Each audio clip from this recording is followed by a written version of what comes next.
since I wasn't here last week for subject-object, what was the kind of the conclusion on the Adorno? There was no conclusion? No, there was. There was, kind or, of. yeah, okay.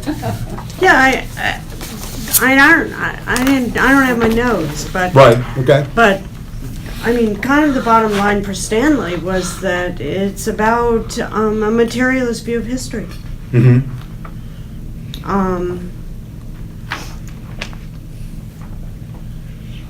Yeah. That was his conclusion. That was his conclusion. I mean, the discussion in his contribution was much more robust and Yeah, complicated, but okay. when he brought it down, that was. I guess at of the end. interest to me would have been, was there any engagement with the theory of subjectivity, and subjectivity being also kind of reoriented through Adorno, who basically, at least to my mind, is the master of the negative dialectic, in which the subject is kind of destroyed completely, right? And subjectivity, as bourgeois subjectivity, is kind of eliminated, and then ultimately it's only through this absolute destruction that the subject is able to emerge again. Yeah, that he has this kind of, negation of the negation that's working through, methodologically in the text. I don't know if he went there in terms of the return that, somehow Marxism or the materialist theory of history, in most cases, always left out the question of subjectivity. This was something that was really taken up by the Frankfurt School, by the existential Marxists, Sartre in particular, maybe Merleau-Ponty to a degree, and then, maybe a little bit in the Eastern Bloc, very little, right, in some ways, that subjectivity was really never taken up by the Lukács, by the others, of the tradition. So this to me is an interesting thing about the subject-object too in history, and that collapse, does this orient us towards a new subjectivity, a new kind of moment of subjectivity. I don't know if this was broached, Is that, in is terms the, of, yeah. the negation of the subject, the destruction of the subject, is that like the notion that the subject is sort of initially or primarily an object, and then the subject is sort of the object of history, and then subjectivity has to be refound sort of on that basis, that the subject is always an object sort of before it's a subject. So we can't assume that like that subjectivity, the subjective recognition or knowledge of an object is sort of primary, because that subjectivity is always first an object. Right.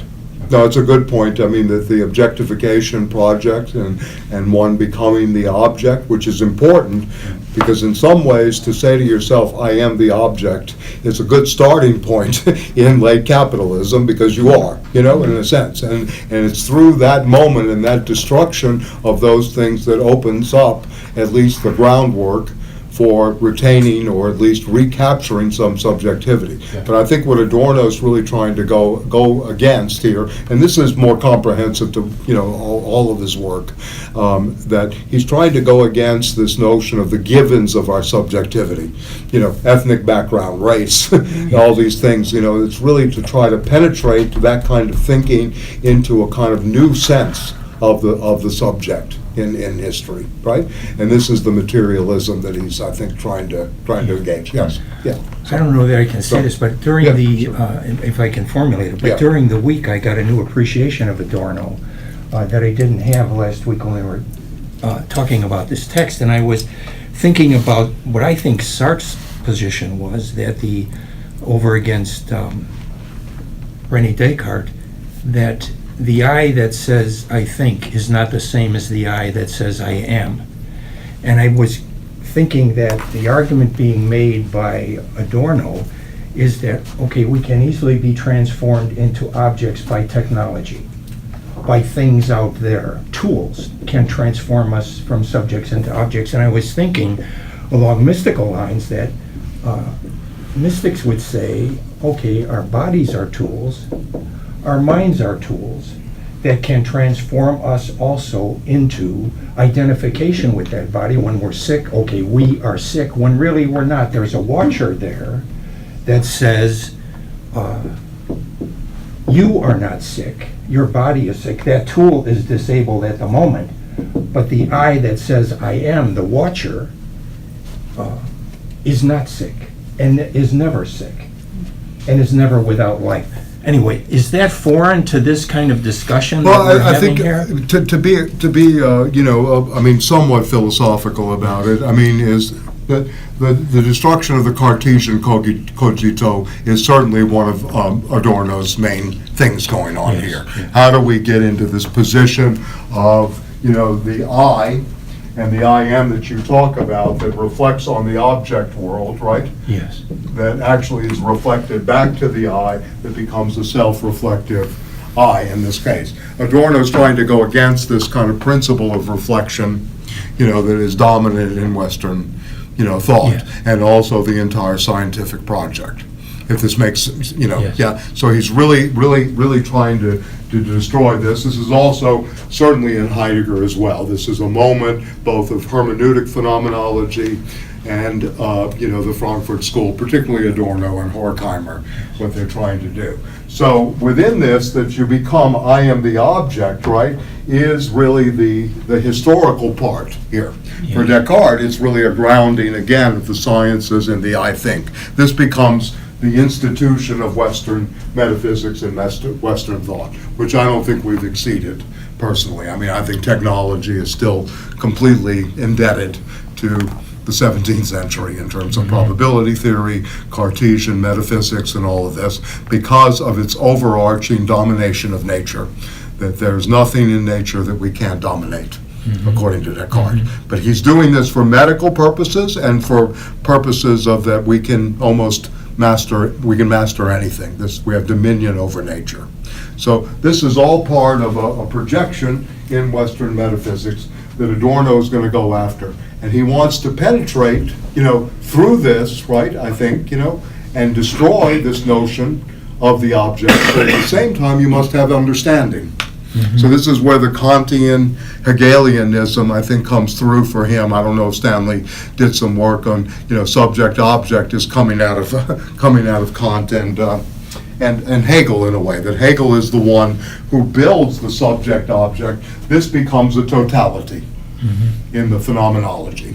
You know, we begin to see this, it becomes one, a totality. It's a movement, it's a process together. So the subject is not dominating the object, as in Descartes, right? Nor is the object dominating the subject, but the object itself becomes, in Marx's terms, which, you know, Adorno is very well aware of, is externalization, right, of the subject into full objectification. Is it wrong Yeah, to say yeah, that Yeah. is Adorno at all concerned with a transcendent I that is shared by No. everyone? Not at all. Not at all. Okay.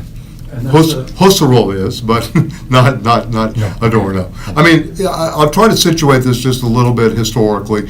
You know, Husserl wants to refound metaphysics. He sets himself the task in the late 19th century, in the beginning of the 20th century, you know, to phenomenologically set up the new sciences, right, in a way. And this is the beginning of Husserlian phenomenology, which is very indebted to Cartesianism because it's a reflective, you know, thing. The transcendental ego, which you just mentioned, is an extension of Kant, but more deeper processes of reflection that also suspend judgment so you can see better. This was a new art of seeing, right? Simultaneously, you know, of course, you had, you know, a kind of deterministic Marxism who only could see externalization and alienation, but no subject out of this except a collective subject, ultimately the proletariat, right, in a sense. And this, to the Frankfurt School, was a kind of reductionistic kind of thinking, right,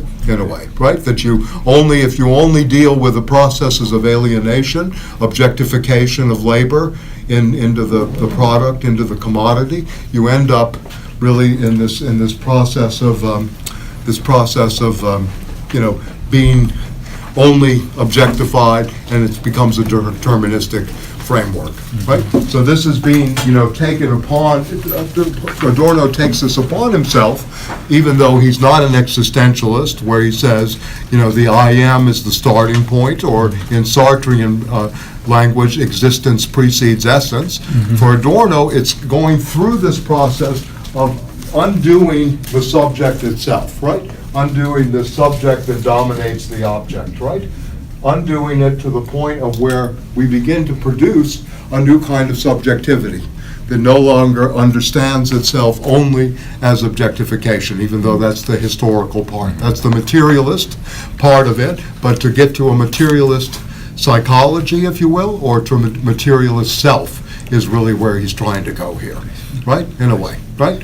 So I think this is very interesting when you begin to look at all these historical cross currents that are all happening at once. Freud, of course, there is no subject. The subject is the unconscious, right? He's taking this into account as well. In Heidegger, Dasein, we don't begin with the subject is Dasein, the there being.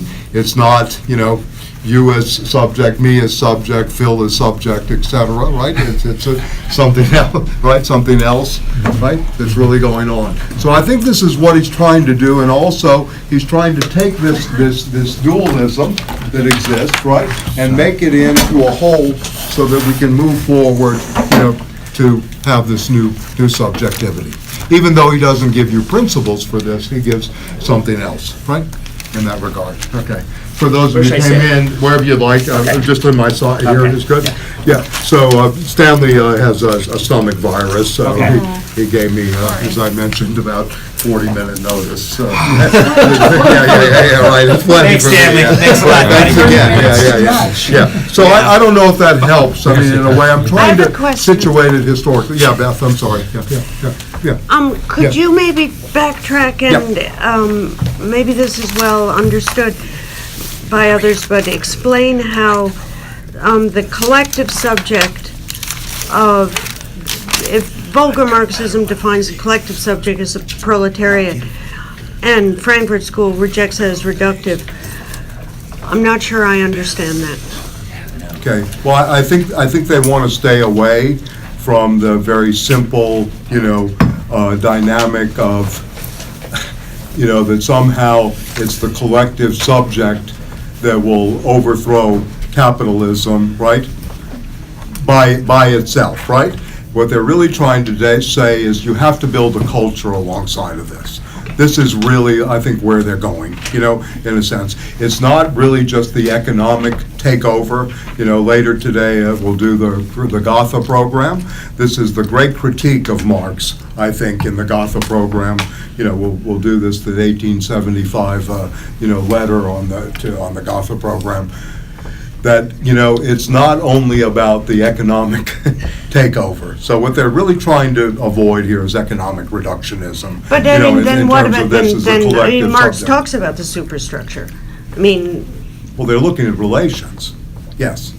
They can't deny that. They're materialists. They want to look at these relations constantly, yes.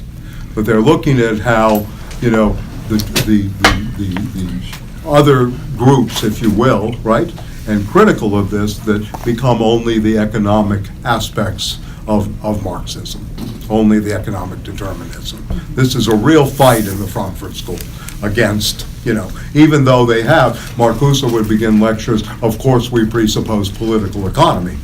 And really part of the problem is that most people don't presuppose political economy. And secondly of all, political economy is just not economics. It's not only just the story of haves and have-nots, right?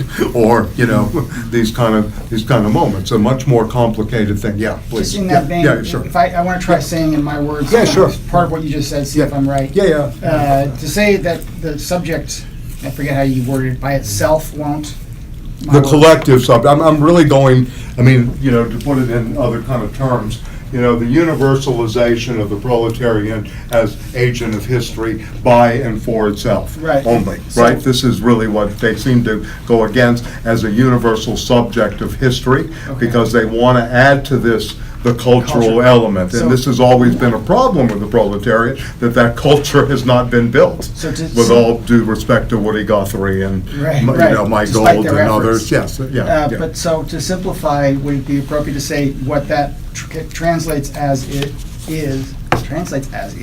Right. by themselves, individuals will not one day wake up and be the proletariat. They will not one day make the revolution just because they realize that they're being screwed. Is that in other words? I think that's certainly one aspect of it, yes. Or that Yeah, I mean, yeah. the objective fact that they're being screwed doesn't mean that they're going to experience it collectively as though they're being screwed. Exactly. Yeah. Or something. Exactly. They know they're being screwed. Yeah. Right. But they don't know why. You're not going to get a revolutionary subject without culture, education, agitation. Yeah, Okay. yes, exactly. And also the Adorno, just to go back to this for a second, what Beth, said, the materialist theory of history, or a materialist theory of the subject, is that Adorno is also fighting the consciousness industry, in a sense, that if you just become conscious, I'm exploited to death, I'm being expropriated from all the time. This doesn't really do it. You need a different kind of upsurge. Can I Right, offer is that- quickly Yeah, of course. a wonderful Yeah. example of Sure, that? I sure. work with former and current police. Yeah. Majority of them seemed to be very against the man, the elite, the stuffed shirts. There's a very clear notion that the guys on top of my organization or any organization are full of crap. They're not revolutionaries. Yeah, Right. They're not at all. they're- Right. no. Yeah, they still No, follow the white happens all the shirts. time. Yeah, they follow the white shirts. Indeed. They vote for So, Trump. I mean, in Yeah. some ways, what you have here Yeah. too is, if you've read a lot of, look, Adorno has a vast range, and read 2 essays on progress and subject-object, but, Adorno is also critiquing here, in this moment, in this subject-object, the authoritarian, tendency. And who were the most, Hitler played to the working class, like Trump does. Yeah. Hitler, the battle was really between Mein Kampf and Rosa Luxemburg and Liebknecht during the 1920s. This was won by, the fascist forces. They're the ones who actually convinced the, quote, German working class to go their way. I mean, and this is a real essential question that we should have. Why does Reagan, mobilize the working class? Why does Trump have white, America, white working class, et cetera? Yeah, please. Yeah, I'm sorry. I mean, that's what, Yeah. during that period, Korsch said, the German working class wants revolution. Yes. And if the Social Democrats won't give it to them, and the Communists won't give it to Right. them, they'll go with who will. Right, Right. right. Interesting. That's right. So I think, to read this also within mind that it is, what you were pointing out, it's also an attack about obedience to authority and this kind of overarching, reinforcement of this as well. And also an attack on the consciousness industry from today's perspective. If we only knew, what Amy Goodman's going to tell us on, from at 8 o'clock to 9 o'clock. If we only know what Chomsky's going to tell us next about, international agreements. If we only knew that the Saudis were bad people in the House of Saud. This is not, I'm not even close to enough for an Adorno or a Frankfurt School. Yes. Yeah. And the culture of transparency, too. You could put this out too. What is this language of transparency? Is this ultimately a reactionary, or really, on a good day, a social democrat language? Right? Yeah, please, I'm sorry. I was thinking of something, but then something else came in my head. I was remembering that Marcuse essay on negative dialectics, and he says something like... On dialectics. Yeah, on dialectics. Yeah, sorry. And he says something like, we have to get to the reality of the way things are, a reality which transcends mere factuality. Right. And then the other thing I was thinking of is an example of what you're saying and what you just said. The fact that liberals think if we simply indict Trump and prove that he's a criminal, that then the working class would Gonna vote, like him more. which voted. Yeah. He got away with it. But liberals are exactly. taking this position, Right. that we use the Right. courts, we show them that He's he's a deviant. criminal, Yeah. they will all come over and they'll understand. Is that an example of this? Yes, of course. I mean, yeah. This is, Listen, I think it's very essential, at least to my mind, to read the right very carefully, during these periods. When you go back and you look at Goebbels' propaganda, and these models, and you see what's going on today from the fake news, etc., you begin to see how these people have mobilized with very simplistic catchwords. One of Adorno's great pieces to me is the radio lectures of Martin Luther Thomas, who was a kind of an evangelist, right-wing radio program, kind of a la Father Coughlin, but a little more active. He has brilliant stuff there of how propaganda works. He's really showing the codes, because again, Adorno is not only a thinker of the materialist theory of history or a kind of beginnings of a materialist subjectivity, but he's also someone very attuned to the use of language and how codes work in our system. And so I think it's very, very, very essential to look at everybody from Bernays to Goebbels to contemporary people that write about this. I mean, there's a British psychoanalyst, J.A.C. Brown, who's not known in this country at all, who wrote a great book on techniques of propaganda. The psychoanalyst who really saw this at work in terms of how the unconscious worked. The creation of the social sciences after World War II. Norman Wiener. Gregory Bateson, Lawrence Cuby, the psychoanalyst. All these people are there to control phenomena, to control the mass, to make sure this does not become a place of radical democracy, much less democracy, but certainly fending off against radical democracy. Yeah.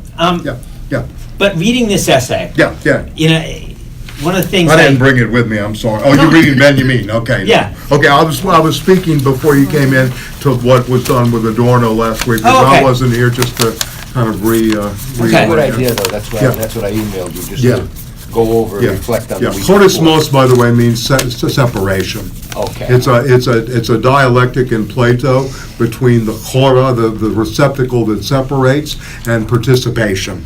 So this is a kind of interesting moment, that Adorno's going back to the Platonic dialogues in this sense, the horismos. I mean, I got your email, I didn't, And there was one other thing from last week, because I didn't really want to speak with Stanley summarizing as he did with materialism, but there was an aspect in here that wasn't clear to me totally, but I felt like there was something to do with the contest between nominalism and realism, because there was a reference, and I can't find it now, to Russell calling him a neo-realist.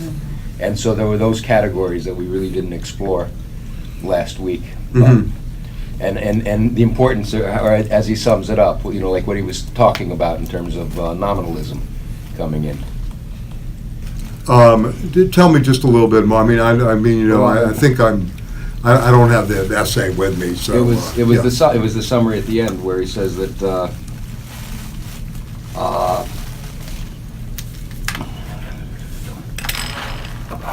to be sure, ontology makes common cause with nominalism by at once denying the species, perhaps because it suggests animals. Ontology by exalting the individual into the form of unity and into a being in itself, as opposed to the many. Nominalism by unreflectedly proclaiming the individual on the model. It goes on like that. So it was Well, that's an attack on Heidegger. Okay. That's the code there, because the ontology of the self All right. and all of this. This is his. He's always getting in his dig against his major antagonist throughout. And in terms of Adorno's thinking, I mean, I think they're much closer than most people think. But but anyway, for Adorno, Heidegger was always the foil. From early on. In his history, and maybe I should do this.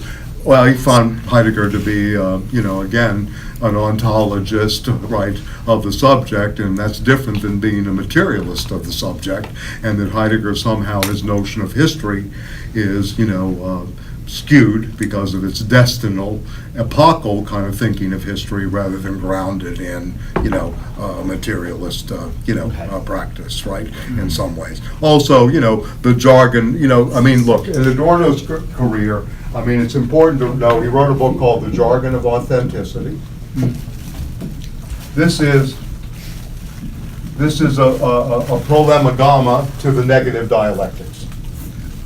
So philosophically speaking, he goes after Heidegger, the notion of authenticity, anticipated resoluteness as a being towards death, right? And he, has his critique of this, in the jargon of authenticity, and how this jargon becomes, dominant in Weimar, So historicizes it, right? And then this is developed more in terms of the concepts and categories of being and time, and in Heidegger's work, where he does a very rigorous critical accounting, if you will. It almost reads like two ledgers, being and, beings, uppercase, because the ontological difference for Heidegger is being capitalized, which is still empty, although it is process and energy, versus lowercase beings, and this is the Heideggerian ontology at work. For Adorno, this becomes a jargon, ultimately, and he tries to destroy this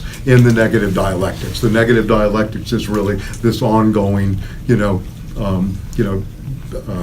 dialogue, if you will, with Heidegger and critical moment. So what you mentioned there is Adorno is not an ontologist. He's a materialist. He's not doing an ontology here for him. Although Lukács, later in his career, to go back to the Marxist tradition, and this is always, obviously fascinated me, but Lukács goes back to writing an ontology at the end of his career. He writes the social ontology, the labor ontology. This is part of his unfinished project, so he goes back to this as well, after a critique from Sartre and Merleau-Ponty, right? So these are things that are all, in a way, the structure of arguments that are going on within Western Marxism, as well as, something that Heidegger becomes really a foil, particularly for the Frankfurt School, particularly for the Frankfurt School. But again, it's important to read both, and and I think both of them are really about the recapturing of historical memory, rather than just being so opposite, right? It may be a different kind of historical memory in some ways, but certainly they're in agreement in terms of their attack of what Beth brought up earlier, this kind of almost materialist, and in Heidegger's case, probably a material ontology against the Cartesian subject, right? This is really going on. And when you mention nominalism and realism and idealism, which are the three major philosophical trends before materialism, or a kind of Marxian materialism, the battle is always between idealism and realism, whether the objects exist in the head, like Descartes, right, a kind of Cartesian idealism, or is it something real outside? And this is where, for example, Leninist reflection theory comes from. Which was, dominant early on, that the objects are from the outside, externalization. And certainly Marx has that tendency when he says social being determines consciousness, not the other way around, right? So, to think this through. And the critique of Heidegger, going back again to this whole jargon, negative dialectics, and others, is that Heidegger does not really have social relations at work. The Mid-Sein is never flushed out. It's Sartre who fleshes out the Mid-Sein, concrete relations with others. For Heidegger, it's just the description of subjectivity, of Dasein. So this is very high-powered, very, very interesting stuff in which, the 20th century, and especially Weimar, which, to me, we have not exceeded in terms of thinking.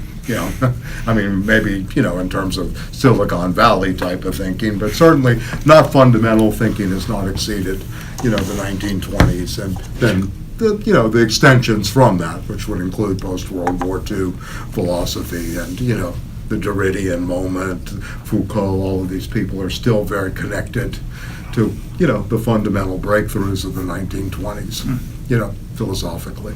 Being in time. Negative dialectics, all these, please. So for Heidegger, the subject is not initially or primarily the product of social relations. Is that the... Well, the subject is thrown, right? You're thrown into the world. The Dasein is the subject. It's the there being. It's not David Winters, it's your there being. It's your orientation in the world that's there. And he's going against biological reductionism. You have to remember, they have antagonists. Remember, the 19th century is Darwin, right? Social Darwinism, all these things about race, biological racism, that becomes obviously used by the Nazis, in a way. Heidegger is totally against this, by the way. He may have been, affiliated, but he was totally against, this is documented very well in his notebooks, against any kind of biological racism. So the anti-Semitism in some ways is a minefield to explore, by that claim. But go ahead, I'm sorry. No, just, so is part of that split, part of that fight between Heidegger and what's trying to be corrected in Heidegger by the Frankfurt School, that Heidegger still posits Dasein as something that's outside of history and therefore experiences history from the outside? It's a different kind of history. For Heidegger, history is epochal. There are basically, three, major sendings of history. The ancient, the pre-Socratic, etc. The modernity, and then of course self-consciousness. So you have basically three moments of history, of which the concept of the one in the Greek world, the one, to on, right, where ontology comes from, and this is thought, the one and the many, and the Greeks are thinking the one both in mathematics as well as in cosmology and all these things. The second epoch is nature, natura, right? That's the Roman, that's imperialism at work, and of which then there's modernity, which is self-consciousness and so these are the three historical epochs. So you're thinking through, for Heidegger, you're thinking through a concept of the one always. Everything follows from that. So you're always thinking the one and the many, right? The singular, the universal, and the many. Right? You're always thinking through the universal in the beginning. Then you're thinking through nature, but who comes along and dominates nature? It's Descartes, right? In self-consciousness. And this is an advent of the 17th century, and this is where rationalism, high-powered rationalism and reason begins to take hold, right? Heidegger does not have a category for reason. The Frankfurt School is critiquing the enlightenment of reason. This is very dense. This is very difficult because, again, the reading of Adorno, again, is a lot of presuppositions of a Kantian reason. What is the Enlightenment reason versus the 17th century reason of Descartes? Adorno spends a lot all of time these things. going after Descartes. Who did? I'm sorry. Adorno. Yes, he did. Yeah. In the Introduction to Dialectics, those are very good passages. But anyway, what I would like to say here is that yes, reason becomes a very different kind of category all the way up to the 20s, right? You have the Cartesian reason of the domination of nature, and as the self-consciousness one. You have the Kantian reason, right, which is working in a triad with understanding and sensibility throughout in terms of the critique of pure reason, right, which is, you begin these critiques in which empiricism of the English and Scottish variety is being critiqued, as is rationalism. This is Kant's project to bring together the two into another kind of synthetic unity of reason. And then, of course, this is what Adorno is educated on, is Kantian reason. He spent every Sunday at clock hours. I don't know if Stanley told you this, but this was the Sunday meeting that he and Siegfried Kracauer and other people would meet, for a reading of the critique of pure reason. So in some ways, and Heidegger, for his thinking is that, the Enlightenment was a big mistake, and Adorno is thinking this too in a different way, I think, in a different way, because he's thinking it more dialectically. For Heidegger, it's, we need to return, there is a kind of nostalgia, back to this and even pre-philosophical moment of the pre-Socratics, whereas Adorno is certainly thinking through, the materiality of the current moment. How much of this has to do with World War I? I know so much of the surrealists, so much of Weimar culture is a response to mass cultural suicide of the World War I moment. So how much of Heidegger and well, I'm sure they're all reacting to this, but I think the main thing that's interesting, at least to me, was that philosophy had taken the turn of abstractions galore, right? The neo-Kantian moment, all throughout. Marx, of course, confronts this through the young Hegelians, becomes one of the left Hegelians, and then kind of goes his way because he sees this as being an abstraction in the worst forms of idealism. But it's also going on with Kant all the way through, till dominant in the schools. So in a way, Husserl wants to come in and reorient consciousness and the subject. Heidegger comes in, wants to reorient subjectivity, and the Frankfurt School, is coming in as well. So there is both a response, yes, obviously to the First Great War, the imperialist war, Yeah. if you want to call it that, right? I mean, England owns the world and Germany wanted it. Yeah. Right? Yeah. England still owns the world, but anyway, in some ways. But, of course, with the U.S. I military. thought it was their cousins that. Yeah, they're cousins, well, yeah. Well, I bet on MI6 any day over the people in Langley, but anyway. Yeah. So go ahead, I'm sorry. Yeah, Going back yeah. a little bit, Yeah. you talked about being an ontologist versus a materialist. Right. I still I don't get an ontology, but I understand the definition to be a theory of being. Yes, ontology comes from the Greek word ontos, which means being, and the logi, giving it an account of the being, right? Okay. And of beings. And Heidegger is doing this. This is a discipline that was very active during the Middle Ages. Ontology was a major thing. Duns Scotus, being one of the great ontologists of this period, to think of being. Now, you can think of being as something like process, as energy. Right? Okay. We're not especially dealing with God as such. I mean, that is maybe one interpretation. Right. Certainly Aquinas, in terms of the synthesis in Summa Theologica, is going to, use the ontology of being as God, right? Okay. And gives, Right. proofs for the existence of God. Okay. Then, Descartes comes on the scene, and there's a complete destruction of the Aristotelian universe, as well as all of the medieval logic. Yeah? And you begin to have a whole new moment here during the you can historically situate this, because you have the movement from feudal society into light manufacturing capital, mercantile and light manufacturing. You can read Descartes' discourse on the method as a kind of moment that fits very well with that manufacturing Right. moment in capital, in some ways, right? Very much. That is his politics, if you will.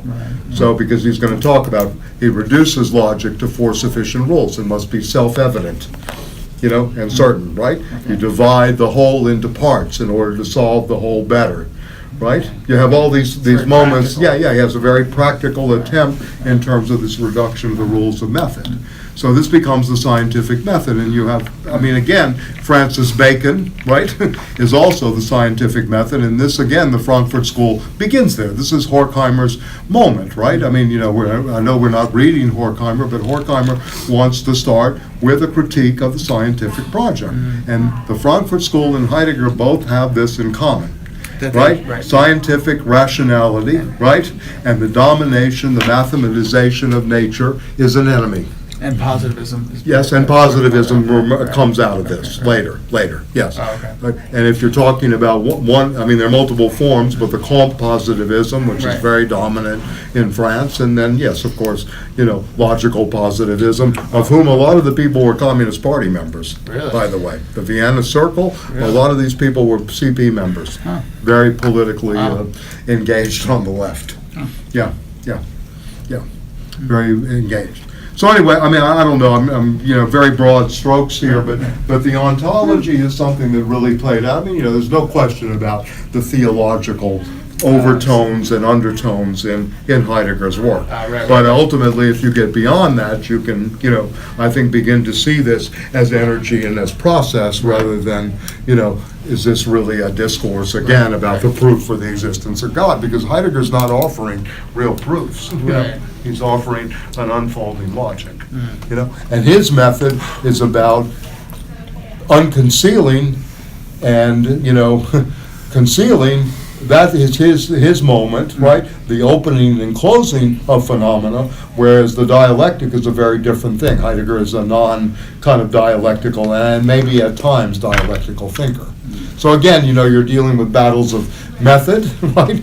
Battles of conceptualization, and then battles, but one object in common, again, going back to where we started this on subject-object, one battle is really certainly in common between all of these groups. I mean, the Frankfurt School, the Heideggerian Marxism, is that the scientific project, scientific rationality is at stake. And I know Stanley's going to read The Essence of Technology, which will be interesting vis-a-vis, you know, Marcuse, by the way, you're reading next week, and I have to tell you what to read too.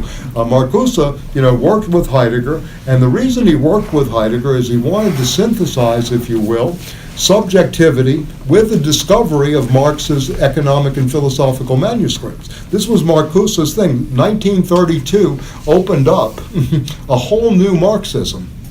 It really opened up a whole new Marxism with the discovery of the humanist Marx, the economic and philosophical manuscripts. And this is what Marcuse is trying to synthesize as a theory of history using ontology as well. This is one of the reasons I think he went to Heidegger, you know, in a way. And why Heidegger does mention Marx throughout. I mean, Arto's not here. Arto's been reading I help him. But anyway, the Black Notebooks. In the Black Notebooks, Heidegger mentions Marx favorably many times, and he's the one who calls Marx the last great humanist, which says it's subjectivity in 1947 in the letter on humanism. So Marcuse is an example of where subjectivity and ontology come together, you know, in a certain way, you know. Yeah, because history's not so much linear, right? It's much more epochal.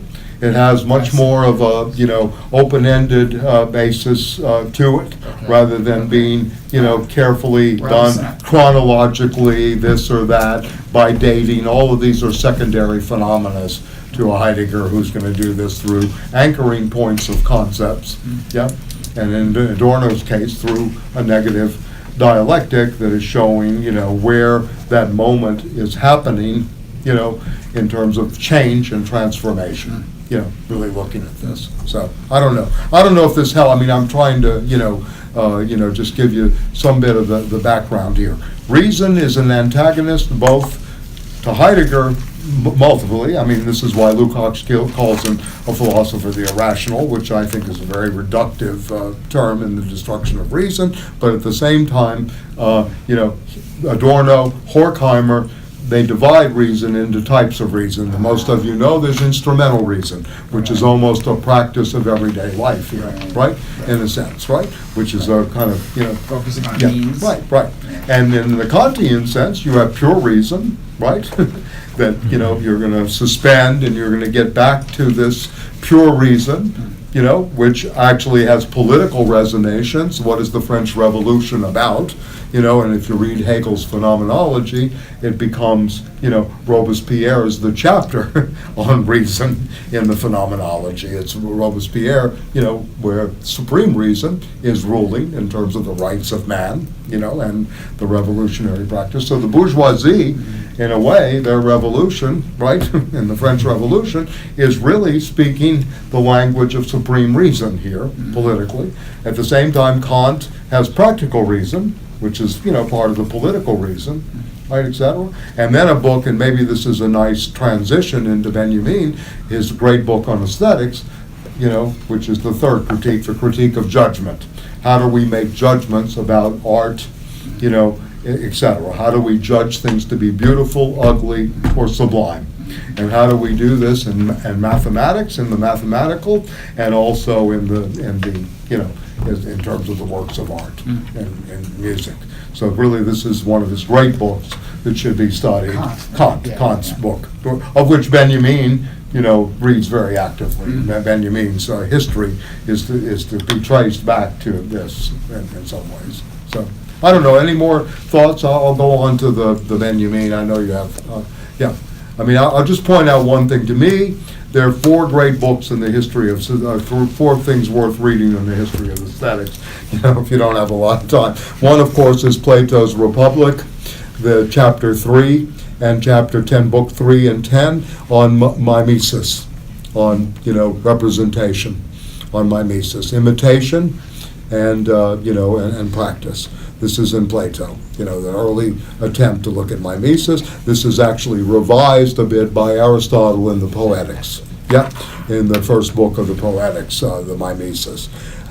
The second great book would be Kant's Critique of Judgment, on aesthetics, in which the question of judgment versus taste is engaged, right? And this was a manual for the Musée des Beaux-Arts, right? This is another great book, written in the late 18th century. Then, of course, Hegel's Aesthetics, which is 4 volumes, right?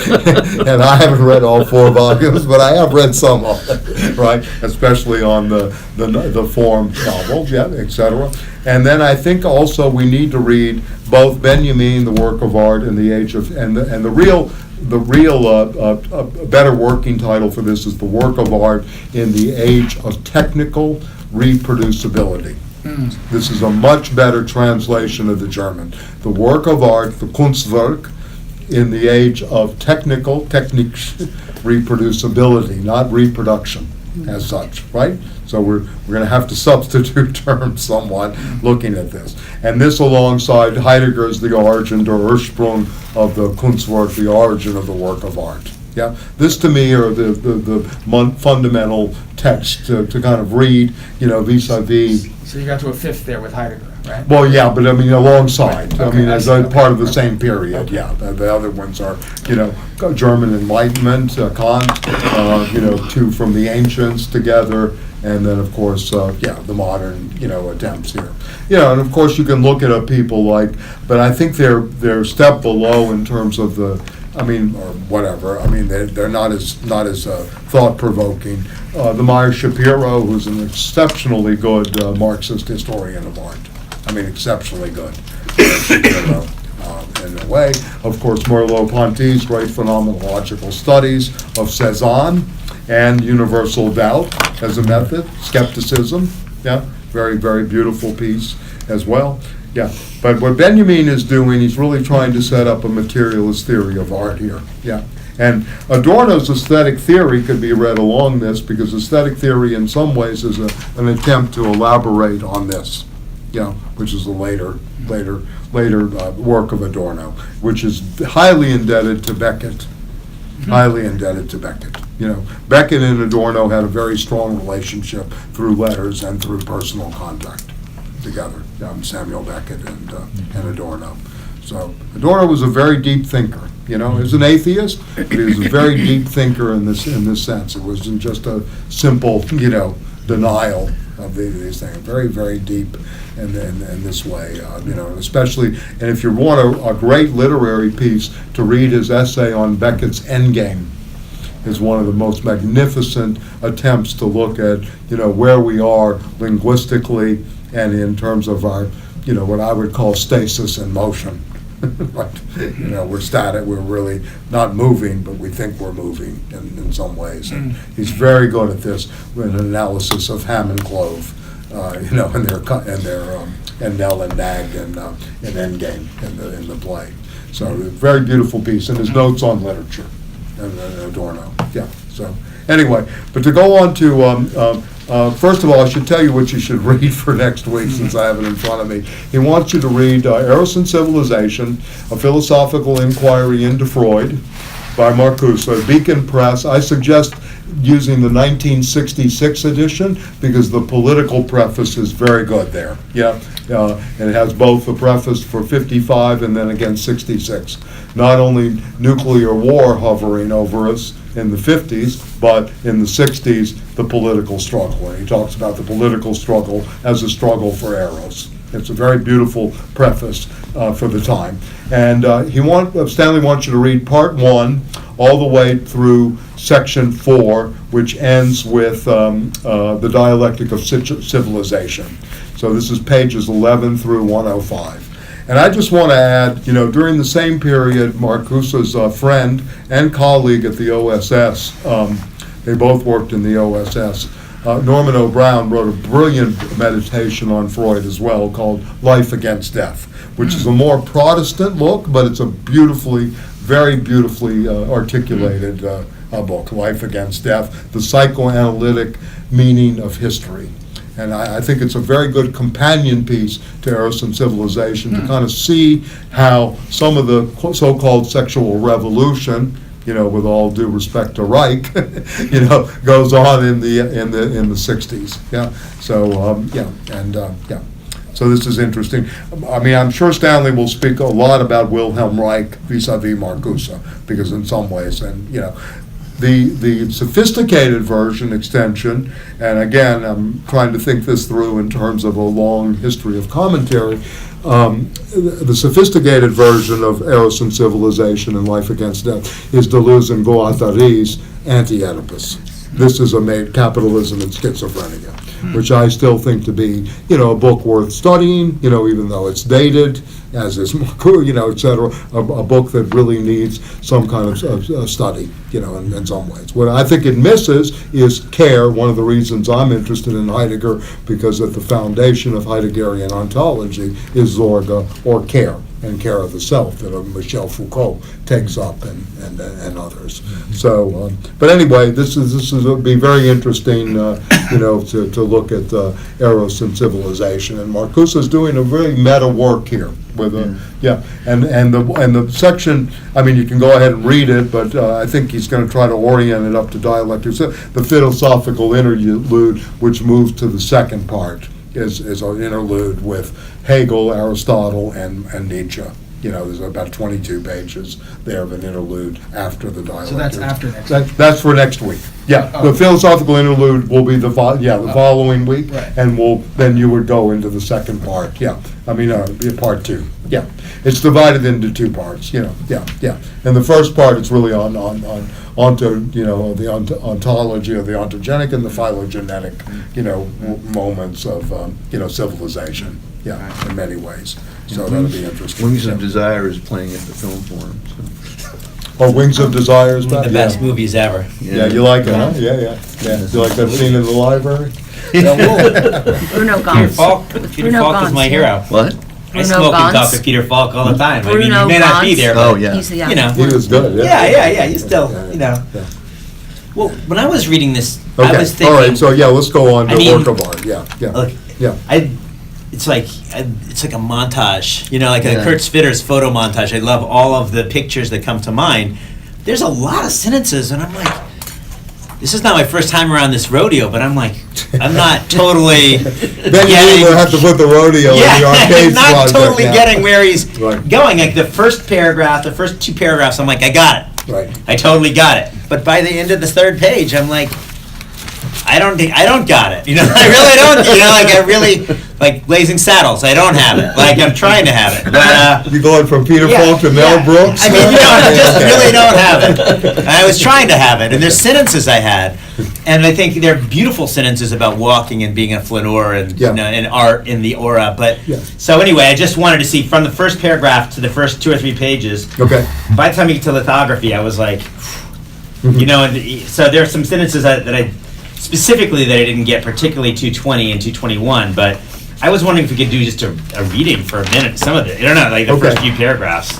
All right, sure. Yeah. I mean, where would you like to begin? At the beginning? No, I mean, the the first preface, The preface is, basically beautiful, to say yeah. he's a Marxist, right? Yeah. And it seems to me that the task here is to take art out of fascist terms. I mean, there seem to be many antagonists here. Obviously, the aestheticization of politics. And if you read one way of reading this is, what we used to call the teleological theory of reading. You read the end, the conclusion, the epilogue, and then you read backwards, and it really gives you a much more, comprehensive view. Is this, what are really the stakes here? I thought that was cheating to do it that way. We need to learn how to cheat more. We're not moralists here. Getting to the spoiler, but that's spoiler what I at the ended end. up doing. I think it's important. The last 2 pages was like, Whoa. oh, that's where he's going, but it doesn't completely gel for me. No. Because much of the preceding part was full of hope and the potential of these new art forms alongside their risks. So it wasn't entirely negative about the reproducibility of art. No, film, in fact, and what photography. the stake really is then this reproducibility is really going to take on aura. That aura is being lost, right? I mean, Yeah. the notion of the auratic object is now being, really overcome and destroyed by the reproducibility in the age of technical, quote, reproduction or reproducibility. Yeah. Right? That this is it. And that cinema itself, even though he has a very good footnote that even the worst play of Goethe's Faust, theatrical, is better than film, right? Yeah. In a way. So he is privileging the theatrical over cinema, but cinema becomes the revolutionary art. He's well aware of Lenin's, privileging of, Eisenstein and Vertov and the Soviet cinema of the from 17 to, maybe 29, in a way. Yeah, please. Can you yeah. compare and contrast aura and authenticity? Are they essentially the same, or? I think aura has more of a cult value to it. Okay. In some ways. It really creates almost a cult value. So you have a Picasso, right? Okay. Something like that is more of the aura, and then the authenticity would be, more, how is that realized? What was going into it? And Is it? distance Yeah, and that kind of- right, exactly. yeah, okay. I mean, one of the stakes here to me, if speaking of vendors, Wings of Desire, Yeah. is The American Friend is an excellent film on this very matter, because here you have a painter who can forge better than the originals. Right? Remember this? I mean, Yeah. played by the director. Do you know the American Friend was a 1979 film by Wim Wenders, and he has, one of the interesting things is he cast 7 directors in the film. And I think it's Nicholas Ray who plays the artist in Soho, who's doing these forgeries, right? It's Nick Ray, I think it is, right? Fuller's in it too, and they have all kinds of character. But The American Friend is taken from Patricia Highsmith's novel Ripley's Game, which was made into a film later for that. But this is another version, and it's Dennis Hopper's comeback movie. Because Dennis hasn't had any work, and Vendor says, come on, we're making a film, etc. And Bruno Ganz plays a framer. Bruno Ganz is playing a framer who has a terminal disease. And he's approached by Dennis Hopper, who's an art dealer, and a very criminal art dealer, right? Yeah. Who's dealing with forgeries, of authenticating, going back to what you say, authenticating this as the real. And this is, the dialectic of forgery versus, the real. And this thing. And it's very interesting in terms of a framer gets framed, right? That, ultimately gives authenticity to these things. But then the greatest artist in the world is the forger, no longer the original, right? The forgery becomes more valuable as more than the original. It's a very interesting film this way. I mean, in my opinion, one of his better films. And, before Paris, Texas, and Wings of Desire. In a way, isn't this the point that Benjamin is trying to make? That very conversation that we're having now, film, despite its drawbacks for propaganda, has the ability to open up discussions that clarify political consciousness or just consciousness in general, because we never tire of discussing these films. Is that part of what he's saying? I think so, and also I think going back to the positivity, film becomes the mass art.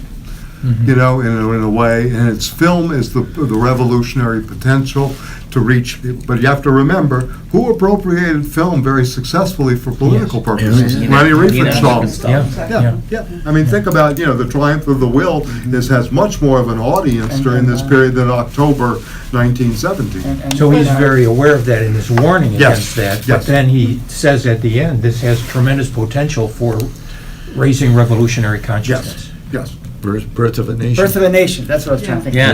That's right. But is it only the fact that it reaches more people at one time? Because he emphasizes the power of The temporality observer is much more interesting in that way, too. And it works with snippets, it works with images. It's not really that necessary. So you're really looking at the dialectics of imaging there than the dialectics of performance and spacing and that you get much more in theater. Which from, is, too. right, but that's why he emphasizes the role of the cinematographer, right? Because exactly. that's the person that Versus the is- magician, too. Yeah. This is an interesting thing that he does between the magician, right, and the cinematographer. But the magician was an example of the cult value, wasn't he? Cult value versus exhibition value, I thought. Well, The cult value was part of the magical aspect. You don't have to touch, you just... right. Well, he uses the cameraman and the painter, right? I'm sorry, and then the magician too. So he takes on the surgeon. This is on page 233. The comparison of these substances which differ. The question is, how does the cameraman compare with the painter? Right? And to answer this, Where is that on the page? this is page 233. And, Where is it? Even the Okay, comparison yeah, of these circumstances. To answer this, we take recourse to an analogy with a surgical operation. The surgeon represents the polar opposite of the magician. The magician heals a sick person by the laying on of hands. The surgeon cuts into the patient's body. The magician maintains the natural distance between the patient and himself, though he reduces it very slightly by the laying on of hands. He greatly increases it by virtue of his authority. The surgeon does exactly the reverse. He greatly diminishes the distance between himself and the patient by penetrating into the patient's body, increases it but little by the caution with which his hand moves across the organs. In short, in contrast to the magician who is still hidden in the medical practitioner, the surgeon at the decisive moment abstains from facing the patient man to man. Rather, it is through the operation that he penetrates into him. Magician and surgeon compare to painter and cameraman. The painter maintains in his work a natural distance from reality, and the cameraman penetrates deeply into its web. There is a tremendous difference between the pictures they obtain. That of the painter is a total one. That of the cameraman consists of multiple fragments which are assembled under a new law. So film has this potential to be working in the hands much easier of a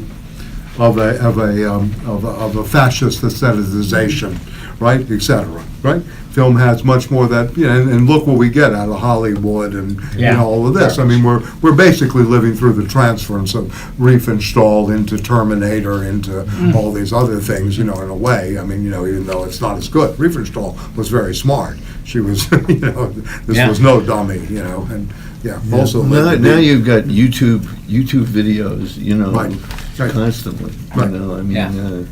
Childish Gambino. Right. Thus, for contemporary man, the representation of reality, mimesis, that's what mimesis really means, the representation of reality, this category I brought up from Plato, to mime, mimesis, right, to mime something. It goes back, and one of the great books, by the way, is called Mimesis by Eric Auerbach, The Representation of Reality in Western Literature. A very beautiful work, beginning with Homer's Iliad all the way through Dante. It's incomparably more significant than that of the painter, since it offers precisely, because of its thoroughgoing permeation of reality with mechanical equipment, an aspect of reality which is free of all equipment. And this is what is entitled to ask from a work of art. I think this really sums up in some ways this whole notion of what the positive, element of, quote, mechanical reproducibility or technical reproducibility is about for the left, right? Right? Do you think he's anticipates a critique of Warhol on this? Warhol does, mixed pictures. The Campbell Soups can. Yeah, sure. Yeah. I mean, it just feels like that's what he's. Well, that took on cult value. Yeah. Oh, I mean, absolutely. Absolutely. I mean, and I know back in the day, I tried to get tickets to the Velvet Underground art show today. $25, and it's sold out for weeks. And it's just the Warhol. Right. Reproducing it, but the band probably didn't pay for that much. Right, But But it cost. His 15 minutes are still going. Yeah, they're still echoing along. Yeah. Can I ask you? Sure. What you just read, I don't understand, which is free of all equipment. I didn't understand that either. Well, the film itself, the image itself, you don't really see the equipment at work. But there's a pretense going on there because it's just hidden. We pretend, like the willful suspension of our disbelief. We pretend that there's not, but there's still, It's being you know, ignored. But you don't see the Technological- equipment when the surgeon is operating on you because you're anesthetized, right? In a certain way. I mean, you're actually, when you see the product of a film, you're not sitting there thinking, I mean, most people don't do this. I mean, I'll go to the cinema, I look at what is camera position, how was this made, and, I'm kind of in a process of construction, deconstruction when I'm watching something, if I'm feeling good. If not, I'll just enjoy the movie. But anyway, the thing here is that, the technical reproducibility is not being shown. You're not looking at the brush stroke itself. You're just looking at images. When you go look at a Rembrandt at the Metropolitan Museum, you're seeing the brush strokes, you're seeing the restoration, you're seeing all this stuff live in a certain way. It's like the magic of the layers that are playing out. Whereas in cinema, you're just seeing a pristine, multiple fragmentation of images put together in a into a totality. so what does the last sentence mean? Is that ironic? Is that saying, oh, that's No, all we're no, but entitled look to where he these goes days? into the next proposition. I mean, let's just do a little, transitional reading here. Mechanical reproduction or reproducibility of art changes the reaction of the masses towards art. So the reactionary attitude towards a Picasso painting changes into the progressive reaction towards a Chaplin film. So he's juxtaposing here painting, versus film. Right, in many ways, and maybe Josh can speak to this. I mean, in terms of form, since he's an artist. I mean, to me, this all reads, yeah.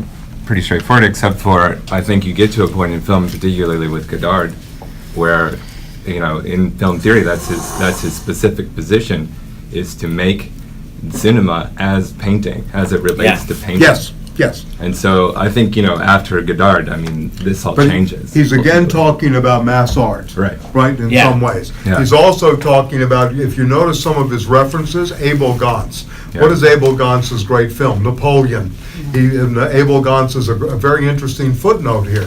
Now you can make films, have Napoleon, Alexander making films, the epic films, right, etc. I mean, Godard, if you want to put it in terms of painting, Godard is essentially the Jackson Pollock of painting. He changes substantially the form from symbolic representation to the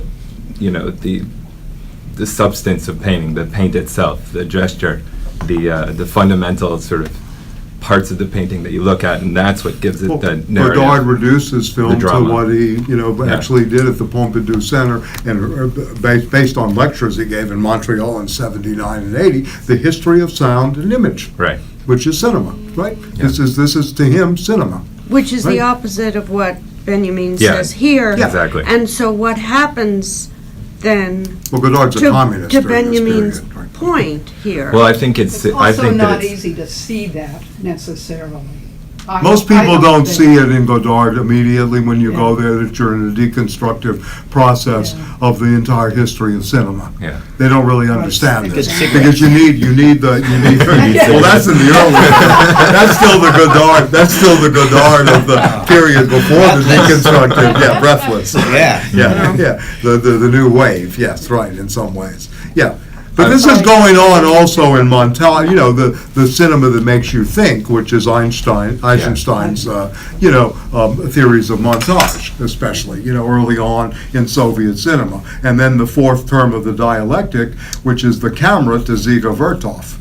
No longer is it a thesis, antithesis, synthetic relationship. There's a fourth term, the camera itself, the equipment itself, Exactly. if you want to go back to that, in Ziga Vertov is the fourth term in the dialectic. Josh, can I ask you too? Yeah. He talks about, and there's a footnote about Jeanne d'Arc, Mhm. and the authenticity of that as a film because of the use of Actors. of actors who were very real and no makeup and Right. and non-professional actors. I mean, she's not a professional actress. The woman, that's right. woman he Right. I mean, had as Jeanne d'Arc, but And Antoine Artaud, yeah, one of the judges, yeah. the great, But thinker of the theater so of how cruelty. does that kind of mesh? I guess is what I'm asking. And with Godard's approach, or how does it Well, I mean, I think what to me, what this essay sort of says is that first of all, the film is irreducible, basically, to one form. I think it's both the sort of the work you have to put in to watch a film, and also the sort of osmosis, the sort of indoctrination I think you get from film. These things are both here now. But I think, like, when he's talking about theater, to me, this is sort of that aspect that you have to, that the viewer and the filmmaker is in this process of sort of collectively bringing together this artwork, right? And I think that's sort of, to me, that's what that point sort of comes to. Yeah. Right. Again, I think this is a propaganda piece as well. I mean, I think we should read it at multiple levels. It's also a propaganda piece because if you go down, in section 12 again, page 235, although paintings, second to last sentence of section 12, although paintings began to be publicly exhibited in galleries and salons, there was no way for the masses to organize and control themselves in their reception. So he's making a case that film is a better way of bringing the masses together. I mean, you don't see the masses going to look at a new exhibition of Matisse at the Metropolitan. You're going to see a lot of bourgeois, right? But you're not going to see, a kind of mass phenomena in terms of the attendance. So in some ways, he's using film as a propaganda piece in terms of organizational, as a new aesthetic, that it has that revolutionary potential. Stanley, he doesn't really refer to this often, but in the beginning of Social Text, he wrote a piece was actually sort of in praise of Vertov, film, the highest form of advanced capitalism, right? The highest arts form of advanced capitalism. So this is the beginning of cinema as a as a tool, right, in terms of a political tool, in which Benjamin's trying to really make a case for vis-a-vis the other arts, both, first of all, by historically situating, going back to stamping and founding, to the lithographic, the Gutenberg Revolution, all the way up to, now cinema as being front and center as a tool. So, we see this, right? I mean, look at Frankenstein, for example, the movie, right? Frankenstein as a character, not Victor Frank, the monster, is actually an attractive character in Mary Shelley's. Educated, very interesting. But by the time RKO gets a hold of it in 1931-32, it's an oaf, it's the proletariat at work, the working class, as oaf and as killer, right? Exactly. Completely out of control. And this is a propaganda piece that's used by Warner Brothers, at the RKO studios, and then the early, who played Frankenstein? Boris Karloff, who was a communist, right? Who came out of Eastern Europe, and, et cetera. So, you begin to see how this is used, alongside the triumph of the will. You have this. Look at 1932 film production, during this period. And the interesting thing is that you have people like Fritz Lang, who, working in Germany during this period, who are able to use cinema critically. You look at what he's really saying in M, he's really saying the underground, the gangster, the criminal class, is much more of a tribunal in terms of child molesting and these kind of crimes than the regular court system and the police, and much more ethical in this, right? And that, you have these kind of moments. Metropolis, what is a better film in terms of showing class struggle during this period in the 20s? So I think he's very well aware of this in terms of, trying to put this out there. Who's going to control the image, right? Who will control this fragmentation, this incredibly powerful weapon? You can hear people when they talk. Did you see this? Everybody's now, what is it, Venom? You think about even the names of these see the films. Purge. Or The Purge, or this culture.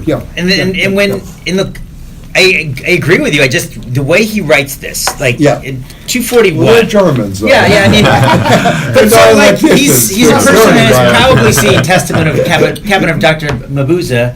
Caligari. Caligari. There's Mabuza. Mabuza, and where his image is that everybody's asleep.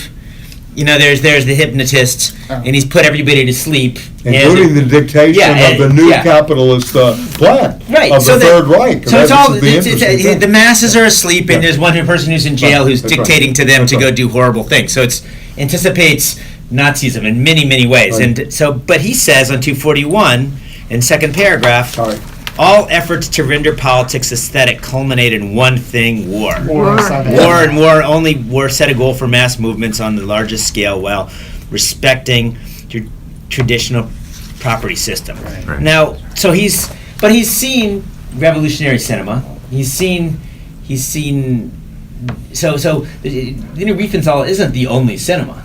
I mean, there is cinema that is critical. For every Riefenstahl, there's 5. It sounds like he's saying you can't have a revolutionary film. Yes, but he's looking here again at the tendency here, the proletariatization of modern man and the increasing formation of masses. Right? Two aspects of the same process. Fascism attempts at the top of this, which you just read, attempts to organize the newly created proletarian masses without affecting the property structure which the masses strive to eliminate. Right. Fascism sees its salvation in giving these masses not their right, but instead a chance to express themselves. This is what Trump does. Yeah. Trump is basically a ventriloquist for every frustrated, male and, in maybe some cases female in the United States, and people who live through envy, have seen this going on, who are totally against any kind of progressive elements, etc.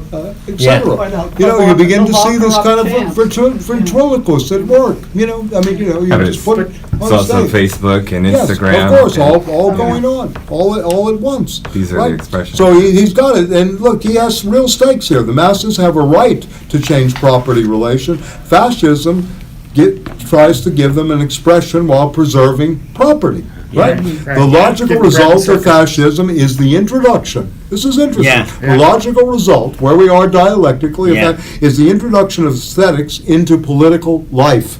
Yeah. It is and this is what he's talking about, the glorification of war and all of this. He's speaking about fascist art. He's not talking about October, 1917 of Eisenstein here, or it could be a man with a John Wayne movie movie camera. Here. Of course.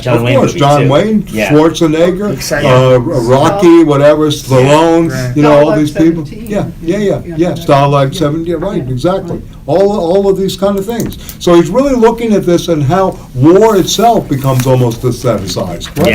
A deconstruction of this would be, interestingly enough, a great film during the Vietnam era that never really got much play was the one with Nick Nolte and Tuesday Weld and Michael Moriarty, Who'll Stop the Rain. I don't know if you've seen this film, but it's a wonderful film because it really takes apart what the war really was about. Much better than Coming Home, and in my opinion, even Apocalypse Now, to my mind, at least, in terms of cinema. And then you get the documentaries like Hearts and Minds and stuff. But you can begin to look at this as a new category, political film, versus that of the aestheticization of film into politics, right? Because the Nazis are very good. Marinetti, this is part of Marinetti's fascism, was to aestheticize, politics, right? You basically are getting this, this moment. And So I'm sorry. More than just a political perspective or a political statement, what does that mean to aestheticize politics? Do you know, am I asking? Yeah, I mean, in some ways, look, did we really worship the Greco-Roman body type in the late 60s, early 70s? It wasn't really a big thing that you had to have, super bulked up muscles and six-pack abs. But look at what's happened. Since then, America's getting into training was the slogan as the Reagan-Thatcher moment started. Think about the slogans and what went on in the new kind of images. The aspect of NFL football taking over for baseball. Very different kind of body types, taking over. How does this aestheticization work in the general culture itself? And I think this is important as well. The glossy magazines, you begin to see this in terms of mass media, mass communication. Yeah, David. I was wondering if... this is David Winters, by the way. He's joining us. Some of us know David, of nice course. to meet everybody. I'm wondering also if like the work that Bernays does in public relations Right. relates to the aestheticization of politics as well, where what Sure. Bernays is trying to do is turn politics specifically into a performance that doesn't necessarily have to have any connection to the effect or the real circumstances of the people who are supposed to be involved in politics. Think It's about the simply image effective. he uses, torches of liberty, Yeah, right, exactly, yeah. to get women to smoke. Yeah, Torches of liberty, yeah. right? Wow. This was a major thing on Lower Broadway, you know. Yeah. 10 years ago on the same streets, the French philosopher Henri Bergson walked down the street to a great crowd. 10 years later, we got torches of liberty because the tobacco industry says we've got a mass market with women, 50%, we're losing a market share of women who need to smoke. And look at the slogans, Virginia Slims, you've come a long way, baby. Plays right into feminism right away. Yeah. I mean, how this works. Yeah. And Benjamin is aware of this in terms of film, because the next paragraph, the next section, he begins to talk about psychoanalysis, where we were before, I think it was 235, 236. He talks about, if you look at page 235, section 13, the characteristics of the film lie not only in the manner in which man presents himself to mechanical equipment, but also in the manner in which, by means of this apparatus, man can represent his environment.